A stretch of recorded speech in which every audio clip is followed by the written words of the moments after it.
Welcome to my YouTube channel. In this video, we are going to solve practice set 2.1.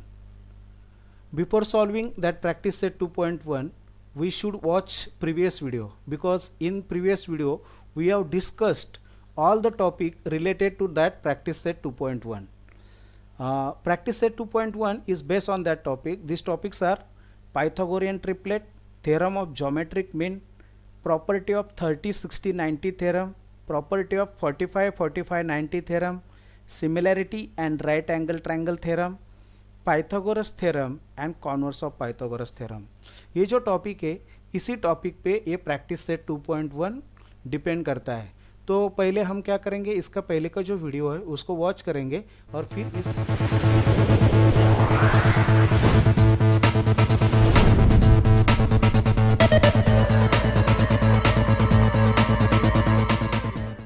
Question number 1 is identify with reason which of the following are Pythagorean triplet. या हमें 6 सब questions दिए हुए हैं, इसमें से कौन से पाइथागोरियन ट्रिपलेट है वो विथ रीजन हमें फाइंड करना है। तो पहले हम याद करते हैं what you mean by Pythagorean triplet. Pythagorean triplet means if we have given triplets, ये देखो हर एक सम में 3 नंबर्स दिए हुए हैं, that means these are a triplets. Suppose in a triplet square of largest number is equal to sum of squares of remaining 2 numbers। यानी समझो ये एक ट्रिपलेट है, इसमें सबसे बड़ा जो नंबर है उस नंबर का स्क्वायर यदि बाकी के 2 नंबर के स्क्वायर के सम जितना होता है तो ये ट्रिपलेट को पाइथागोरियन ट्रिपलेट बोलते हैं। Pythagorean triplet means these are the measures of right angle triangle. ठीक है, तो अब हम चेक करते हैं कि इसमें से कौन से पाइथागोरियन ट्रिपलेट है। तो उसके लिए क्या करना पड़ेगा, पहले तो हमें बड़े नंबर का स्क्वायर करना पड़ेगा, उसको हम नंबर 1 बोलेंगे। फिर जो रिमेनिंग 2 नंबर्स है उनके स्क्वायर का सम करेंगे और फिर देखेंगे यदि ये दोनों इक्वल होते हैं तो हम बोल सकते हैं these are Pythagorean triplets, means these numbers are Pythagorean triplet, otherwise not. ठीक है, तो we starts with the first sum. In first sum we have given 3 numbers are 3, 4 and 5। which number is greater? Number 5 is greater। okay, 5 square is how much? It is 25। denote this as a number 1। अब हम क्या करेंगे, जो बाकी के 2 number से उनके square का सम करेंगे। वो नंबर है 3 स्क्वायर प्लस 4 स्क्वायर। 3 का स्क्वायर कितना होता है? इट इज़ 9 प्लस 4 का स्क्वायर होता है 16 and 9 plus 16 sum of this 2 numbers is 25। denote this as a number 2। 3 square plus 4 square equal to 25। अभी ये नंबर 1 और नंबर 2 ये दोनों इक्वेशन को देखेंगे तो हमें 25 is equal to the 25, that means right hand side is equal है तो left hand side will be equal. यानी 5 सॉरी हम कैसे बोलेंगे, from 1 and 2, from 1 and 2 5 square is equal to 3 square plus 4 square। यानी बड़े नंबर का स्क्वायर बाकी के 2 नंबर के स्क्वायर के सम जितना है, इसका मतलब this 3 numbers are a Pythagorean triplet, क्योंकि ऐसा ही पाइथागोरियन ट्रिपलेट के प्रॉपर्टी में दिया हुआ है। सो अकॉर्डिंग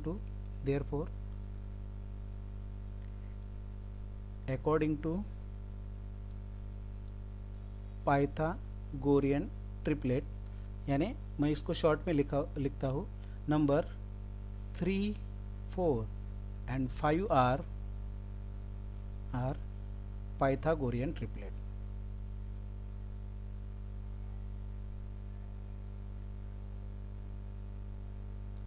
अभी ये जो दूसरा सम है वो देखते हैं वो पाइथागोरियन ट्रिपलेट है या नहीं। सेम प्रोसेस हम यहाँ रिपीट करेंगे। इसमें सबसे बड़ा नंबर है 12 का स्क्वायर करेंगे। 12 का स्क्वायर इज 144, इसको हम बोलेंगे नंबर 1। उसके बाद जो बचे हुए 2 नंबर है वो है 4 स्क्वायर प्लस दूसरा जो नंबर है इट इज़ 9, उसका स्क्वायर करेंगे। 4 का स्क्वायर कितना होता है? इट इज़ 16 प्लस 9 का स्क्वायर होता है 81। दोनों का एडिशन करेंगे तो 6 + 1 7, 8 + 1 9, सो आंसर आ गया 97। इसको बोलेंगे number 2। What is 97? It is 4 square plus 9 square। After observing number 1 and number 2, what we understand that ये जो राइट हैंड साइड है वो इक्वल नहीं है, तो लेफ्ट हैंड साइड इक्वल होगी क्या? नहीं होगी। तो हम ऐसा लिखेंगे फ्रॉम 1 and 2। कंक्लूजन क्या है? 12 square is not equal to 4 square plus 9 square. So according to Pythagorean triplet, these three numbers are not a Pythagorean triplet. ठीक है, so लिखेंगे according to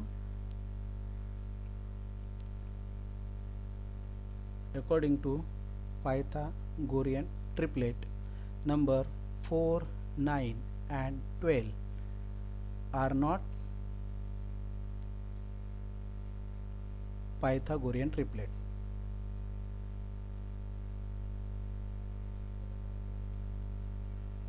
Now we proceed towards next sum.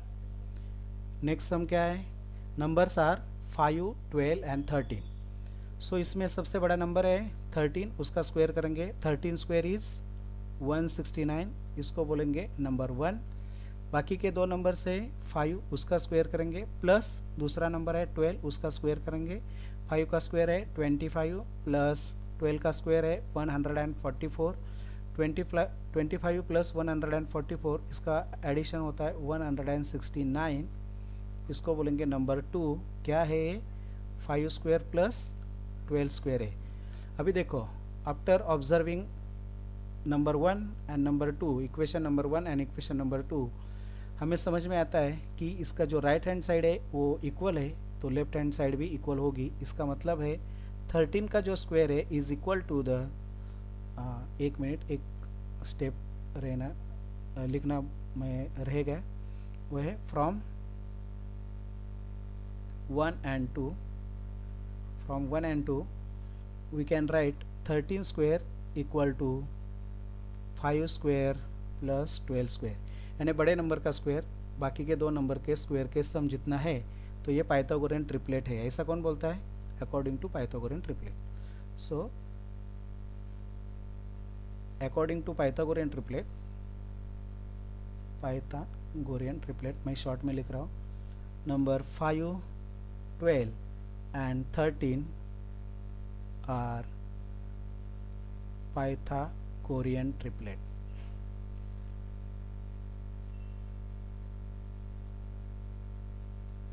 Now proceed towards next sum. Number 4 is 24, 70 and 74. तो यहाँ तीन number है 24, 70 and 74। उसमें से सबसे बड़ा नंबर कौन सा है? वह है 74। तो पहले हम क्या करेंगे? 74 का स्क्वायर लेंगे। यदि हमें डायरेक्टली वो नोन नहीं है तो हम क्या करेंगे? 74 इंटू 74 भी कर सकते हैं और बाद में जो मल्टीप्लिकेशन आएगा वो लिखेंगे। नहीं तो आप वो मल्टीप्लिकेशन मैंने बाजू में करके लिया है और वो 74 का स्क्वायर है 5476। इसको हम बोलेंगे नंबर 1। अभी क्या करेंगे? ये जो बाकी के नंबर है उनके स्क्वायर का सम करेंगे। तो numbers are 24 square plus 70 square. तो 24 का स्क्वायर कितना है? It is 576। और 70 का स्क्वायर कितना है? वो करना बहुत आसान है। 7 का स्क्वायर है 49 और 70 का स्क्वायर यानी उसके ऊपर और 2 जीरो देंगे। ठीक है, तो अभी ये दोनों का एडिशन करेंगे। 6 plus 0 is equal to 6, 7 plus 0 is equal to 7, 5 plus 9 equal to 14, 1 is a carry, 4 plus 1 equal to 5. So it is 5476. Denote this as a number 2.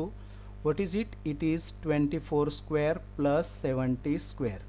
तो यहाँ after observing number 1 and number 2 we get right hand side of both the equation is equal. That means left hand side will be equal. That means हम लिखेंगे from 1 and 2 what we got? We got 74 square is equal to 24 square plus 70 square. अभी देखो, बड़े number का जो square है वो दो बाकी के नंबर के स्क्वायर के सम जितना है, इसका मतलब ये पाइथागोरियन ट्रिपलेट है। तो हम क्या लिखेंगे? According to Pythagorean triplet. So according to Pythagorean triplet, इस शब्द को मैं शॉर्ट में लिखता हूँ। Number 24, 70 and 74 are Pythagorean triplet, ये जो नंबर है वो पाइथागोरियन ट्रिपलेट है। These are Pythagorean triplet. Okay, now next sum. Next is numbers are 10, 24 and 27। अभी इसमें सबसे बड़ा नंबर कौन सा है? 27, उसका स्क्वायर करते हैं। 27 का जो स्क्वायर है वो कितना है? It is 729। ओके, इसको हम नंबर 1 बोलेंगे। अभी बाकी के जो दो नंबर है वो है 10 का स्क्वायर प्लस 24 का स्क्वायर। अभी 10 का स्क्वायर बहुत आसान है, इट इज़ 100 प्लस 24 का स्क्वायर पहले ही सम में हमने किया है, इट इज़ 576। अभी दोनों का सम करते हैं, 100 प्लस 576, इट विल बी 676। इसको हम बोलेंगे number 2। What is it? It is 10 square plus 24 square. अभी इक्वेशन 1 और इक्वेशन 2 दोनों को ऑब्जर्व करेंगे तो क्या पता चलता है? इसका जो राइट हैंड साइड है वो इक्वल नहीं है। इसका मतलब बड़े नंबर का स्क्वायर और बाकी के दो नंबर्स के स्क्वायर का सम वो इक्वल नहीं है। इसका मतलब ये तीनों नंबर पाइथागोरियन ट्रिपलेट नहीं है। तो लिखेंगे कैसे? From 1 and 2, from 1 and 2 what we got? We got 27 square is not equal to 10 square plus 24 square. So according to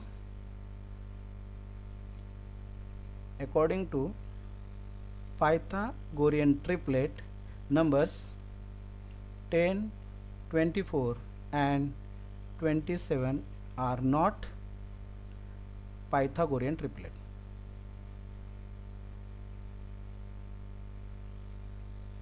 ये तीनों नंबर पाइथागोरियन ट्रिपलेट नहीं है।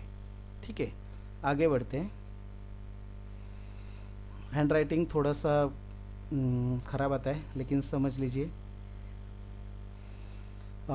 नंबर 6, इसमें जो नंबर है वो है 11, 60 एंड 61। तो सबसे बड़ा नंबर है वो है 61, उसका स्क्वायर करेंगे। 61 square is how much?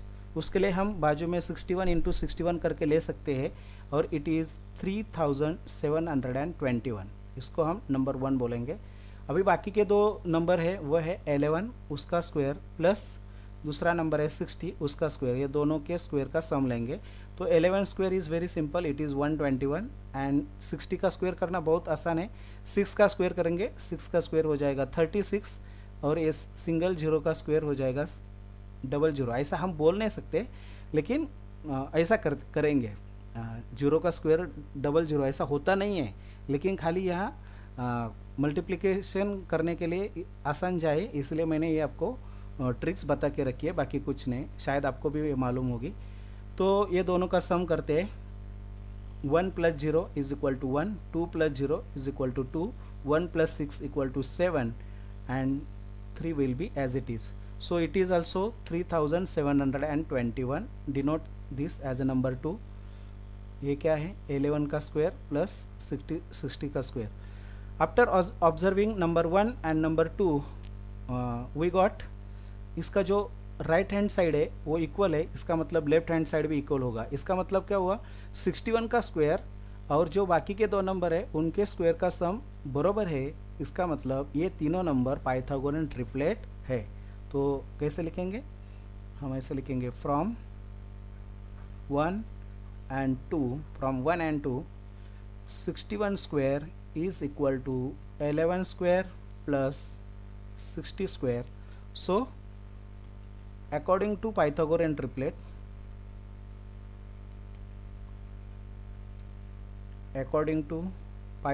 Triplet, numbers 11, 60 and 61 are Pythagorean triplet.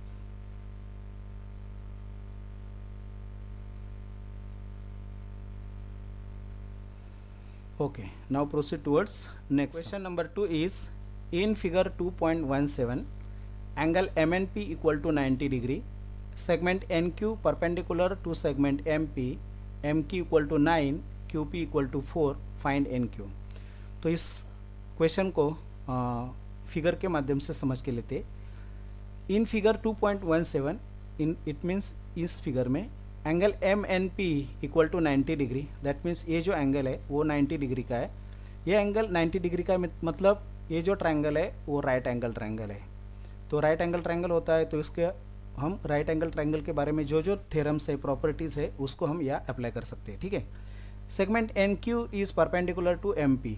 Segment N Q that means that segment N Q is perpendicular to M P. अभी ये एम पी क्या है, राइट एंगल ट्रायंगल के बारे में एम पी को क्या बोलेंगे हम, ये M P is a side opposite to angle 90, that means ये जो एम पी है वो हाइपोटेनस है। और इस हाइपोटेनस पे हमने यहाँ क्या दिया है, एक परपेंडिकुलर ड्रॉन किया गया है, परपेंडिकुलर ड्रॉन किया गया है। तो जब हाइपोटेनस पे परपेंडिकुलर ड्रॉन किया जाता है तो उसके बारे में जो भी कुछ प्रॉपर्टीज़ है, थ्योरम्स है, वो यहाँ अप्लाई हो सकते हैं, राइट है। ये जो मैं बता रहा हूँ जानकारी, इस हिसाब से यदि आप क्वेश्चन को समझ के लेते हैं तो आपको सॉल्यूशन निकालना बहुत ही आसान हो सकता है दोस्तों, क्योंकि हमें सवाल में जो जानकारी दी जाती है उसको एग्जैक्टली समझ लेना, यही बहुत बड़ी बात होती है। इसको आप व्यवस्थित समझ जाते हैं तो सॉल्यूशन निकालना कोई बड़ी बात नहीं है, क्योंकि ये जानकारी के माध्यम से हमें सॉल्यूशन का जो डायरेक्शन है वो हमें पता चलता है कि ये इस यहाँ हम कौन से थ्योरम या कौन से प्रॉपर्टीज़ अप्लाई कर सकते हैं, इसकी जानकारी हमें यहाँ से मिलती है। जैसे कि देखो, ये परपेंडिकुलर ड्रॉन है on hypotenuse in a right angle triangle, और आपको मालूम है दोस्तों perpendicular to the hypotenuse in a right angle triangle is geometric mean of the segments in which hypotenuse is getting divided. और ये जो थ्योरम है, ये जो मैंने अभी स्टेटमेंट बोला, ये किस प्रॉपर्टी का, सॉरी किस थ्योरम का ये स्टेटमेंट है, it is a statement of theorem of geometric mean. इसका मतलब या हमें थ्योरम ऑफ ज्योमेट्रिक मीन का इस्तेमाल करना है, अप्लाई करना है, और उसकी मदद से इसका सॉल्यूशन निकालना है, ठीक है। तो मैं अभी लिखना चालू कर देता हूँ। तो ज्योमेट्रिक मीन का हम यहाँ अप्लाई कर सकते हैं। उसके लिए जो जानकारी चाहिए, जो पार्श्वभूमि चाहिए, उसको मैं लिख के लेता हूँ। What is given in triangle MNP angle N is 90 degree, and second, what is given, segment NQ is perpendicular on segment MP। ये जो पार्श्वभूमि है या ये जो जानकारी है वो हमें क्या डायरेक्ट करती है, हमें दिशा दिखाती है कि यहाँ हम theorem of geometric mean apply कर सकते हैं, ठीक है। तो क्योंकि ज्योमेट्रिक मीन का थ्योरम अप्लाई करने के लिए ऐसा ही सिचुएशन होना जरूरी है, ठीक है। यहाँ मैं थोड़ा डिटेल में बताता हूँ ताकि आपको आगे वाले सम, इसके रिलेटेड जो सम है वो तो बहुत ही आसानी से समझ में आ जाएंगे, ओके। तो ज्योमेट्रिक मीन है, सो हम क्या बोलेंगे, अकॉर्डिंग टू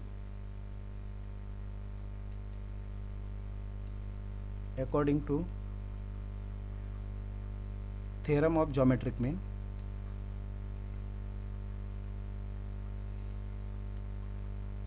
क्या दिया इसमें, जो perpendicular on hypotenuse that means NQ, ये ज्योमेट्रिक मीन है, ये इसका मतलब इसका स्क्वायर कितना होगा, is equal to the product of the segments in which hypotenuse is getting divided. Hypotenuse कौन से सेगमेंट में डिवाइड हुआ है, वो डिवाइड हुआ है segment MQ and segment QP में, और ये दोनों सेगमेंट का प्रोडक्ट इज नथिंग बट ये NQ का स्क्वायर है। इसका मतलब ये हुआ, ठीक है। अभी हम क्या करेंगे, वैल्यूज सब्सटीट्यूट करेंगे और कैलकुलेशन करेंगे। NQ दिया है क्या, NQ we have to find NQ। MQ is given, MQ is how much, it is 9 and QP is how much, it is 4। 9 4 जा it is 36, 36 is NQ square. तो 36 किसका square है, it is a square of 6। तो NQ square से NQ और 36 से NQ square से NQ निकलने के लिए क्या करना पड़ेगा, taking square roots. Square root को मैं शॉर्ट में लिखता हूँ, both sides. What we got, NQ is equal to 6, that is what the answer of a given question. Sum number 3 is in figure 2.18 angle QPR equal to 90 degree, segment PM perpendicular to segment QR and Q dash M dash R, इसका मतलब ये collinear है। P M equal to 10, Q M equal to 8, find Q R. Figure के माध्यम से समझ के लेते हैं। Angle Q P R equal to 90 degree, that means that angle Q P R is 90 degree. तो ये देने का मतलब होता है ये जो ट्रायंगल है वो राइट एंगल ट्रायंगल है, ठीक है। Segment P M is perpendicular on Q R, segment P M is perpendicular on Q R. Q R is what? Q R is hypotenuse, because side opposite to angle 90 is called as a hypotenuse. और इस hypotenuse पे ये जो vertex P है वहाँ से perpendicular drawn किया गया है। Q dash M dash R, इसका मतलब क्यू एम एंड आर ये कोलिनियर है। P M equal to 10, Q M equal to 8, find Q R. ये पूरा क्यू आर जो साइड है उसका लंबाई हमें फाइंड करना है। तो ये सवाल समझने के बाद आपको पता चला होगा कि सम नंबर 2 जो है ये भी बराबर वैसा ही था। यहाँ भी जो बेसिक इंफॉर्मेशन दिया था उस इंफॉर्मेशन के मदद से हमने कौन सा थ्योरम अप्लाई किया? Theorem of geometric mean. तो यहाँ भी वही इंफॉर्मेशन है और हमें यहाँ theorem of geometric mean he apply करना पड़ेगा। और थ्योरम ऑफ ज्योमेट्रिक मीन के मदद से हम जो बची हुई साइड है पहले हम एम आर को फाइंड करेंगे और फिर एम आर और क्यू एम का एडिशन करके क्यू आर को फाइंड करेंगे। तो शायद मुझे ऐसा लगता है कि आपको समझ में आया होगा कि क्या करना पड़ेगा ताकि हम इस सवाल के सॉल्यूशन तक पहुंच सकते हैं, ठीक है। तो मैं अभी लिखना चालू कर देता हूँ। पहले theorem of geometric mean apply करना है तो उसके लिए जो बेसिक इंफॉर्मेशन चाहिए वो थ्योरम अप्लाई करने के लिए वो लिखना पड़ता है। तो जो क्वेश्चन है क्वेश्चन में से बराबर वही इंफॉर्मेशन लेने का और लिखने का क्या है। पहले तो ये राइट एंगल ट्रायंगल होना चाहिए, तो हम लिखेंगे in triangle QPR, in triangle QPR what is given? Angle QPR is equal to 90। हम ऐसा क्यों बोल सकते हैं? क्योंकि इट इज़ अ गिवन, ठीक है। दूसरा क्या दिया है? Segment PM is perpendicular on segment QR, that means hypotenuse पे परपेंडिकुलर ड्रॉन किया गया है। और ऐसा होता है तो हम कौन सा थ्योरम अप्लाई करते हैं? Theorem of geometric mean. So by THUREM, theorem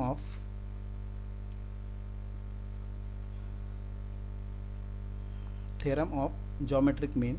क्या कहता है ये ज्योमेट्रिक मीन का थ्योरम? ये बोलता है कि perpendicular to the hypotenuse, that means PM, इसका स्क्वायर, ये ज्योमेट्रिक मीन है, ये इसका मतलब ये स्क्वायर है। ये ज्योमेट्रिक मीन होता है किसका? Segments in which perpendicular is getting divided. ये जो परपेंडिकुलर है ना QR, ये जिस दो सेगमेंट में डिवाइड हुआ, कौन से दो सेगमेंट में? QM और MR, ये दोनों का ये ज्योमेट्रिक मीन होता है। इसका मतलब PM का square is equal to QM into MR, okay, QM into MR। अभी वैल्यू सब्स्टिट्यूट करते, QM इज गिवन, हो it is given, it is 8, PM it is also given, it is 10 and we have to find MR। तो हम calculation करना पड़ेगा। To find MR क्या करना पड़ेगा? MR इज इक्वल टू ये 10 का स्क्वायर, 10 का स्क्वायर कितना हो जाएगा? 100 डिवाइड बाय 8। अभी 8 से 100 को डिवाइड ही करना पड़ेगा। तो 8 1 ज़ा 8, 8 1 ज़ा 8, रिमेंस 2, 2 and 0 20, 8 2 ज़ा 16, 20 minus 16 remains 4। अभी 4 becomes 40 because I have given decimal points and 8 5 are 40। So we got MR is equal to 12.5। अभी हमें MR पूछा है क्या? We have asked to find QR। तो QR के लिए क्या करना पड़ेगा? QR is equal to, direct मैं लिखता हूँ फ्रॉम द फिगर, ऐसा बोलता हूँ फ्रॉम द फिगर, यानी आप फिगर को देखिए तो आपको पता चलेगा। इसका मतलब ऐसा हुआ QR is equal to QM plus MR। मैं ऐसा क्यों लिख सकता हूँ? क्योंकि we have given, what is given? Q dash M dash R, ये क्या है? हमें गिवन है। ये तीनों कोलिनियर होने के कारण हम उसका एडिशन लिख सकते हैं। सो QM is how much? It is 8 plus MR is how much? We have find it, it is 12.5। so 8 plus 12.5 is nothing but 20.5, and that is what? QR। in this way we have find QR। now proceed towards next। Sum number 4 is see figure 2.19, find RP and PS using the information given in triangle PSR। ये जो triangle है PSR, यहाँ जो जानकारी दी है उसको हमें समझ लेना है और उसी जानकारी के मदद से we have to find RP and PS। ठीक है, तो क्या जानकारी दी है देखते हैं। पहले तो एंगल S इज गिवन 90, बराबर है। तो एंगल S 90 होता है, तो ये जो ट्रायंगल है अभी ये राइट एंगल ट्रायंगल हो गया। अभी राइट एंगल ट्रायंगल हो गया तो क्या करेंगे, राइट एंगल ट्रायंगल के बारे में जो जो प्रॉपर्टीज और थ्योरम्स है उसको हम यहाँ अप्लाई कर सकते हैं। अभी उसमें से कौन सा अप्लाई करने का, तो अभी जो जानकारी दी है उसको और समझ के लेते ताकि हमें क्लियर होगा कि उसमें से एक्चुअली हमें कौन से प्रॉपर्टी या कौन से थ्योरम को यहाँ अप्लाई करना है। तो दूसरा क्या दिया है, angle P is given, angle P is how much 30 degree. देखिए दोस्तों, आपको मालूम है यदि राइट एंगल ट्रायंगल में एक एंगल 30 होता है तो दूसरा ऑटोमेटिकली कितना होता है, वो 60 होता है। ऐसा क्यों, क्योंकि आपको मालूम है कौन से ही टाइप का ट्रायंगल होने दो, उसमें तीनों का जो सम है, sum of angles in a triangle is how much, it is 180। अभी ये पहला 90 है, 180 से 90 गया मतलब बचा 90, 90 से ये 30 गया तो कितना बचा 60। That means angle R is equal to how much, angle R, ये जो एंगल R है उसका मेज़र होता है,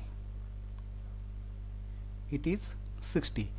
अभी इसका मेजर 60 होने के कारण क्या हुआ, ये जो ट्रायंगल है वो 30 60 90 टाइप वाला ट्रायंगल हो गया। और 30 60 90 टाइप वाले ट्रायंगल में हम क्या कर सकते हैं, हम प्रॉपर्टी ऑफ 30 60 90 इसको इस्तेमाल कर सकते हैं। और क्या दिया है इस प्रॉपर्टी में, उस प्रॉपर्टी में दिया है कि साइड अपोजिट टू एंगल 30, यानी 30 एंगल के सामने वाले साइड का मेजर है। The measure of side opposite to angle 30 is half of the hypotenuse. अभी हाइपोटेनस किसको लेंगे हम, 90 एंगल के सामने वाली जो बाजू है उसको हम क्या बोलते हैं, हाइपोटेनस। दैट मीन्स RP इसके हाफ कितना होता है, SR होता है।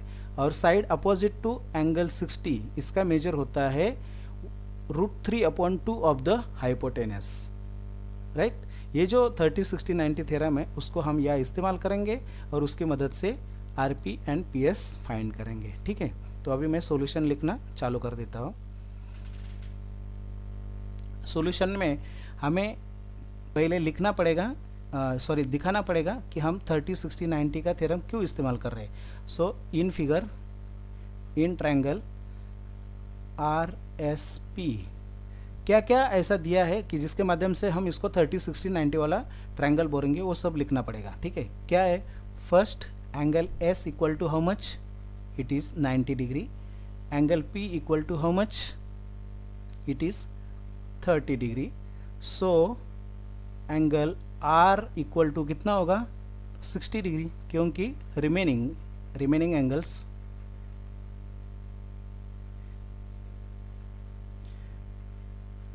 रिमेनिंग एंगल ऑफ ट्रायंगल बोलेंगे, क्योंकि sum of angles in a triangle is how much, 160 होता है और हमें डिस्कशन में वो देखा है। ठीक है, सो हुआ क्या, ट्रायंगल RSP इज कैसा हो गया, 30 60 90 type of right angle triangle. इसको मैं शॉर्ट में लिखता हूँ, राइट एंगल्ड ट्रायंगल, इसको भी शॉर्ट में लिखा। ठीक है, तो अब हम यहाँ राइट एंगल ट्रायंगल का जो प्रॉपर्टी है उसको इस्तेमाल कर सकते हैं। पहले तो हम लेंगे साइड अपोजिट टू एंगल 30, वो कौन सा है, SR। तो SR equal to how much, 1/2 of the hypotenuse. Hypotenuse is how much, sorry what is hypotenuse, it is RP। ये क्यों लिखा, क्योंकि it is side opposite to 30 angles, right. So यहाँ RP फाइंड करना है और SR दिया, इस SR is how much, it is 6 is equal to 1/2 into the RP। So RP equal to क्या होगा, ये जो 1/2 है यानी 2 डिनोमिनेटर को दिया है तो ये डिवाइड है, ये आगे जाएगा, सॉरी दूसरे बाजू को जाएगा तो वो मल्टीप्लाइड हो जाएगा, 6 into 2। So RP we got RP equal to 12। ठीक है, अब हम किसको फाइंड करेंगे, वी हैव टू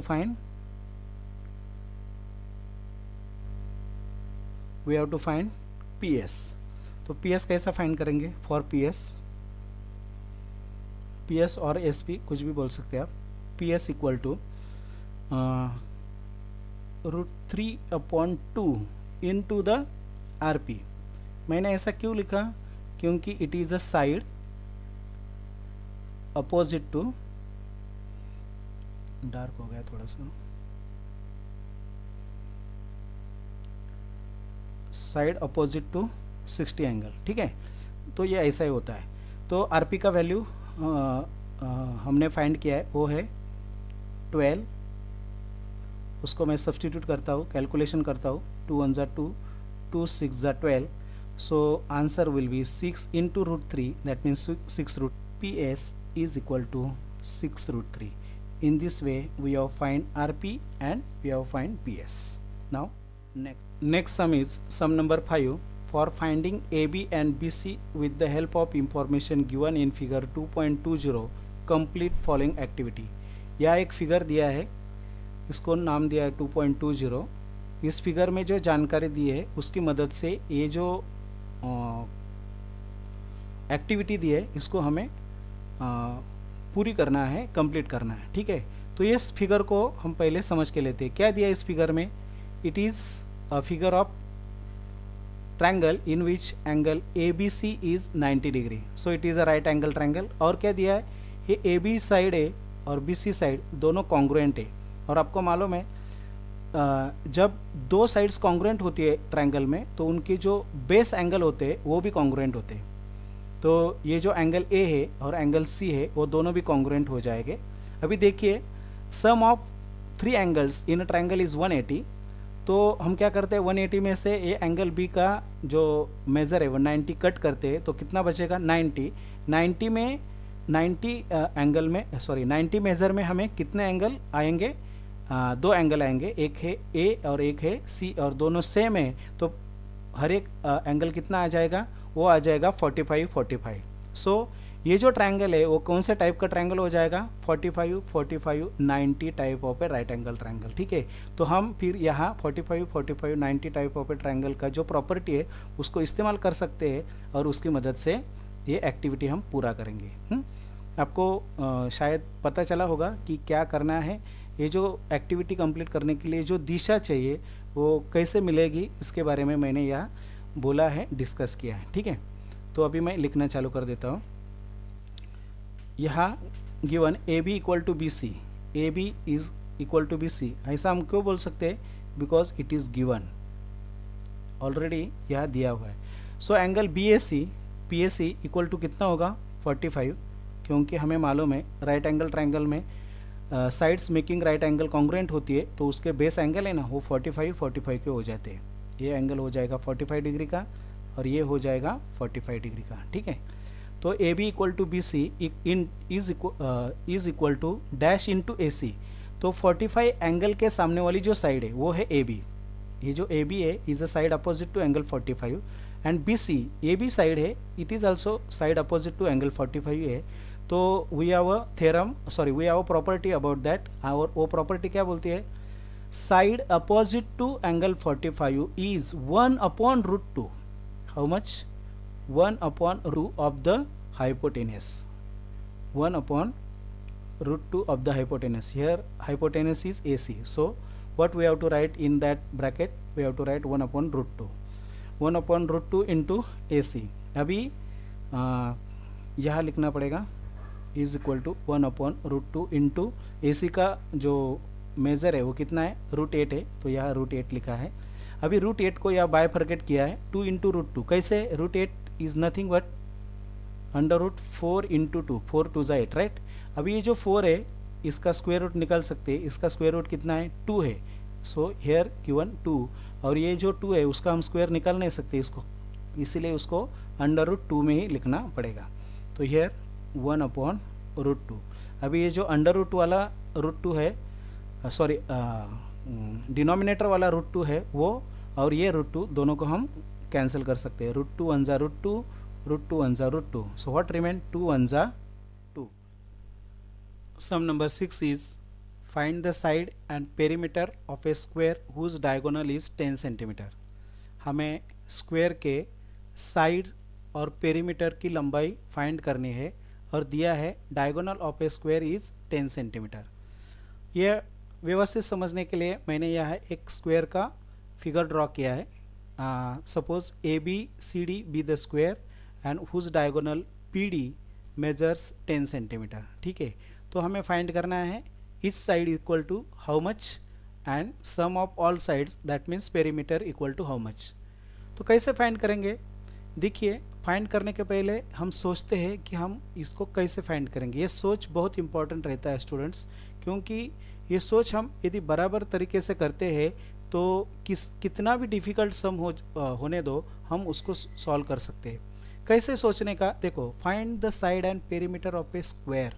अभी square is a type of a quadrilateral, तो इसकी कुछ खास प्रॉपर्टीज़ है। उस प्रॉपर्टी को हमें we should knows that properties. यदि हमें वो प्रॉपर्टीज़ मालूम है तो ही जाकर हम इस सवाल को सॉल्व कर सकते हैं, इसका आंसर निकल सकते हैं। क्यों?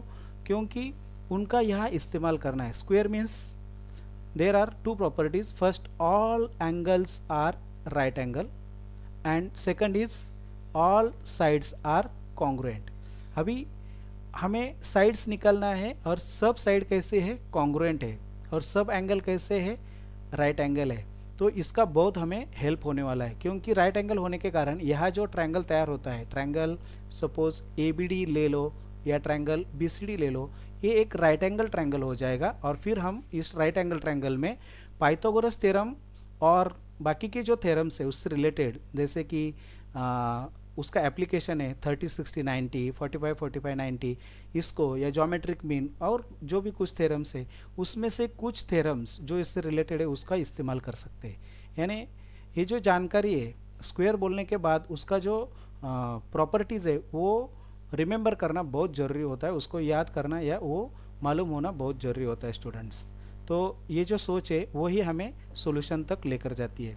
तो अभी देखिए हमें क्या दिया है, ये स्क्वायर है, इसका मतलब ऑल साइड्स आर कॉन्ग्रुएंट, तो मैं उस हिसाब से लिखता हूँ। That means AD side is congruent with AB side is congruent with BC side is congruent with DC side and all angles are also right angle. अभी बाकी के एंगल्स में नहीं लिखता हूँ, क्योंकि कोई भी दोनों ट्रायंगल लेंगे तो एक एक एंगल राइट एंगल होना चाहिए, इसलिए मैंने एक एक लेकर रखा है। अभी हम क्या करेंगे, एक ट्रायंगल को लेंगे, सपोज हम ट्रायंगल ABD को लेंगे। तो ABD ट्रायंगल में देखो एंगल A 90 डिग्री है, इसका मतलब ये राइट एंगल ट्रायंगल है जिसमें दो side AB and AD congruent है। तो दो साइड कॉन्ग्रुएंट होने के कारण आपको मालूम है कॉन्ग्रुएंट साइड के जो बेस एंगल होते हैं वो बेस एंगल भी कॉन्ग्रुएंट हो जाते हैं। और वो कितने होते हैं? राइट एंगल ट्रायंगल में कॉन्ग्रुएंट साइड के बेस एंगल है वो 45 हो जाते हैं। कैसे हो जाते हैं मैं अभी आपको लिखते वक्त बताता हूँ। तो ये 45 हो जाएंगे तो क्या हो जाएगा, ये जो ट्रायंगल है ABD ये 45 90 टाइप ट्रायंगल हो जाएगा। और फिर हम वहाँ वो जो उसका जो प्रॉपर्टी उसको इस्तेमाल करेंगे और बाकी की जो साइड्स जो पूछी गई है वो उसका मेजर निकालेंगे। ठीक है, तो मैं अभी लिखना चालू कर देता हूँ। इन ट्रायंगल ABD, अभी हमें यहाँ 45 का दिखाना है, तो जो जो जानकारी इससे रिलेटेड है उसको लिखना बहुत ज़रूरी है। क्या है, angle A equal to 90 degree. क्यों है? क्योंकि ये स्क्वायर का एंगल है, राइट ना। स्क्वायर का ईच एंगल कितना होता है? 90। और क्या दिया है, AB is equal to AD, ये कॉन्ग्रुएंट है। क्यों? क्योंकि sides of a square, sides of a square कैसी होती है? कॉन्ग्रुएंट होती है। ठीक है, अभी ये दोनों कॉन्ग्रुएंट होने के कारण और ये राइट एंगल ट्रायंगल है जिसमें दो साइड कॉन्ग्रुएंट है। तो अब मैं डायरेक्टली लिखता हूँ क्योंकि इसके पहले वो सॉल्व किया है। Angle B and angle D, that means angle ABD and angle ADB are 45 so angle ABD equal to angle ADB equal to 45 degree. क्योंकि कॉन्ग्रुएंट साइड के बेस एंगल कॉन्ग्रुएंट होते हैं और आपको मालूम है sum of 3 angles in a triangle is 180 में से ये जो एंगल A है वो 90 कट हो गया, तो कितने बचेंगे? 90 में दो कॉन्ग्रुएंट, तो ईच होगा 45। ठीक है, बिकॉज ऑफ दैट क्या हुआ? बिकॉज ऑफ दैट हुआ triangle ABD is 45, 45, 90 type of A triangle. Okay, type of A triangle. अभी इसमें हम वो 45, 45, 90 का जो प्रॉपर्टी है उसको इस्तेमाल कर सकते हैं. So according to property of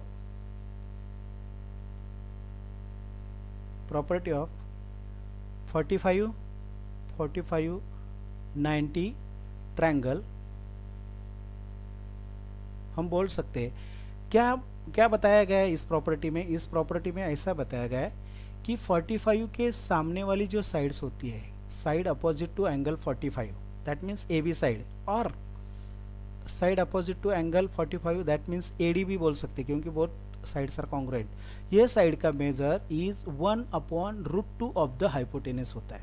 so I write in this way AB equal to AD, दोनों भी साइड 45 एंगल के सामने वाली साइड से, is equal to 1/√2 of the hypotenuse. Hypotenuse that means here which side is hypotenuse? BD. और हमें BD का measure दिया है. BD means diagonal, it is 10. So 1/√2 into 10. अभी इसको हमें सिंप्लीफाई करना है, तो हमें क्या करना पड़ेगा?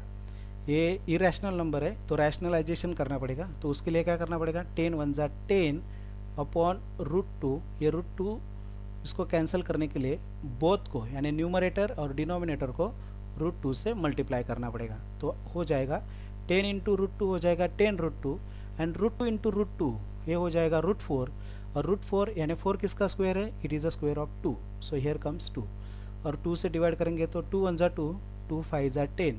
सो साइड्स आ जाएगी AB इक्वल टू AD, और आपको मालूम है बाकी की जो साइड्स है वो भी कॉन्ग्रुएंट ही होगी ना, क्योंकि ये साइड्स ऑफ ए स्क्वायर है.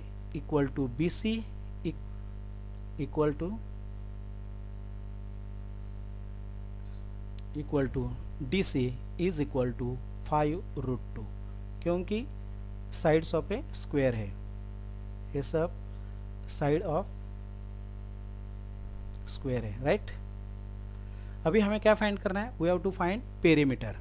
Perimeter of a square is, what is the formula of calculating perimeter of a square?